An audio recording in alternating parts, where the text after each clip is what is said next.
ಇನ್ನು ಚಾಮರಾಜಪೇಟೆಯ ಆರ್ಎಸ್ಎಸ್ ಕಚೇರಿಗೆ ಕಾಂಗ್ರೆಸ್ ಕಾರ್ಯಕರ್ತರು ಮುತ್ತಿಗೆ ಹಾಕೋದಕ್ಕೆ ಪ್ರಯತ್ನ ಪಟ್ಟಂತಹ ಘಟನೆ ಬೆಂಗಳೂರಿನಲ್ಲಿ. ಕಾಂಗ್ರೆಸ್ ಬಿಜೆಪಿ ಮಧ್ಯೆ ಸಂವಿಧಾನ ಪೀಠಿಕೆ ಬದಲಾವಣೆಯ ಫೈಟ್.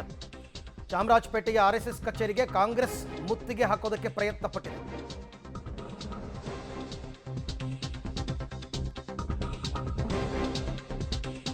ಕಾಂಗ್ರೆಸ್ ಬಿಜೆಪಿ ಮಧ್ಯೆ ಅದೇ ಇವಾಗ ದತ್ತಾತ್ರೇಯ ಹೊಸಬಾಳೆ ಅವರು ಒಂದು ಸ್ಟೇಟ್ಮೆಂಟ್ ಕೊಟ್ಟಿದ್ದಾರಲ್ಲ, ಸಂವಿಧಾನ ಪೀಠಿಕೆ ವಿಚಾರದಲ್ಲಿ ಮೂಲ ಪೀಠಿಕೆಯಲ್ಲಿ ಇರಲಿಲ್ಲ ಸಮಾಜವಾದಿ ಮತ್ತು ಜಾತ್ಯತೀತವಾದಿ ಅಂತಕ್ಕಂಥ ಪದಗಳು ಅಂತ.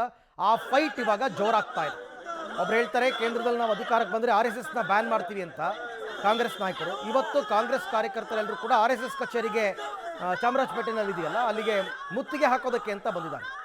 ಕೊನೆಗೆ ಪೊಲೀಸರು ಅವರೆಲ್ಲರನ್ನೂ ಕೂಡ ವಶಕ್ಕೆ ಪಡ್ಕೊಂಡಿದ್ದಾರೆ. ಅದನ್ನು ತಾವೀಗ ದೃಶ್ಯದಲ್ಲಿ ಗಮನಿಸ್ತಾ ಇದ್ದೀವಿ.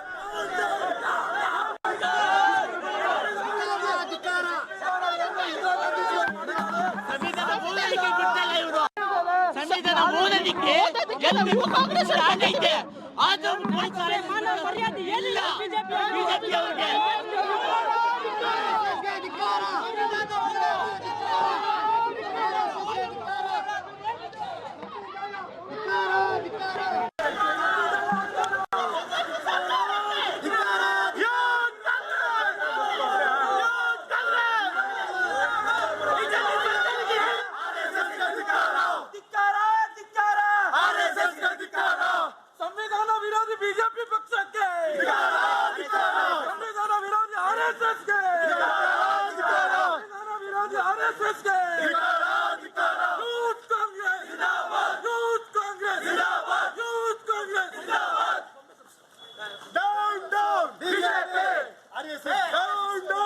ಸಂವಿಧಾನ ಪೀಠಿಕೆ ವಿಚಾರದಲ್ಲಿ ದೇಶಾದ್ಯಂತ ಕಾಂಗ್ರೆಸ್ ಮತ್ತು ಬಿಜೆಪಿ ನಡುವೆ ನಡೀತಾ ಇರತಕ್ಕಂಥ ಜಟಾಪಟಿಯ ಮುಂದುವರಿದ ಭಾಗ ಇದೆ.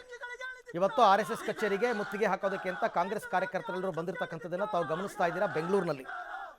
ಸೊ ಇತ್ತೀಚೆಗೆ ದತ್ತಾತ್ರೇಯ ಹೊಸಬಾಳೆ ಅವರು ಕೊಟ್ಟಂತಹ ಒಂದು ಸ್ಟೇಟ್ಮೆಂಟ್, ಮೂಲ ಅಂಬೇಡ್ಕರ್ ಸಂವಿಧಾನದಲ್ಲಿ ಜಾತ್ಯತೀತ ಮತ್ತು ಸಮಾಜವಾದ ಈ ಎರಡೂ ಪದಗಳು ಇರಲಿಲ್ಲ.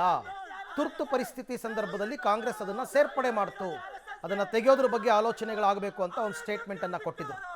ಈಗ ಅದು ಭಾರೀ ಜಟಾಪಟಿಗೆ ಕಾರಣವಾಗಿದೆ. ಬಿಜೆಪಿಯವರು ಸಂವಿಧಾನವನ್ನು ತಿದ್ದುಪಡಿ ಮಾಡೋದಕ್ಕೆ ಹೊರಟಿದ್ದಾರೆ, ತಿರ್ಚೋದಕ್ಕೆ ಹೊರಟಿದ್ದಾರೆ ಅಂತ ಕಾಂಗ್ರೆಸ್ನವರ ಆರೋಪ.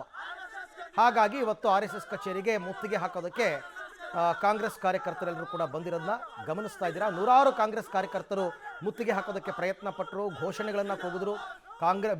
ಆರ್ಎಸ್ಎಸ್ ವಿರುದ್ಧ ಘೋಷಣೆ, ಬಿಜೆಪಿ ವಿರುದ್ಧ ಘೋಷಣೆಯನ್ನು ಕೂಗ್ತಾ ಬಂದರು. ಕೊನೆಗೆ ಪೊಲೀಸರು ಅವರೆಲ್ಲರನ್ನೂ ಕೂಡ ವಶಕ್ಕೆ ಪಡೆದಿದ್ದಾರೆ. ಈಗ ಮುತ್ತಿಗೆ ಹಾಕೋದಕ್ಕೆ ಅವರಿಗೆ ಅವಕಾಶವನ್ನು ಕೊಟ್ಟಿಲ್ಲ.